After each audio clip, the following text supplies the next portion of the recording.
বন্ধুরা, আজকের ভিডিওতে আমি দেখাবো কিভাবে মাস্ক কাটিং করতে হয়। তোমরা যারা নতুন আছো তারা অবশ্যই ভিডিওটি দেখেই শিখে নাও। তো সর্বপ্রথম আমি এখানে পেপার নিয়ে নিয়েছি, তোমরা চাইলে কাপড় ইউজ করতে পারো। পাশে নিয়েছি 7 ইঞ্চি 3 সুতা, লম্বায় নিয়েছি 7.5 ইঞ্চি। মাস্কের লম্বা নিব 7 ইঞ্চি, স্কেলের সাহায্যে দাগ টেনে নিব। উপর থেকে নিব 4 ইঞ্চি 3 সুতা, সাইড থেকে নিব 5 ইঞ্চি, আবার উপর থেকে নিব 2 ইঞ্চি, নিচ থেকে এভাবে আড়া করে ধরে দাগ টেনে নিব। উপরের শেপটি দেওয়ার জন্য আমি এই প্লেটটি ইউজ করব। সুন্দরভাবে বসিয়ে শেপ দিয়ে দিব।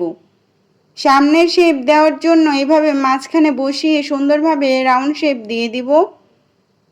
এখন আমি সুন্দরভাবে মাস্কটি কাটিং করে নিব। হয়ে গিয়েছে কিন্তু আমার মাস্ক কাটিং করা। ভিডিওটি সম্পূর্ণ দেখলে তোমরাও শিখতে পারবে।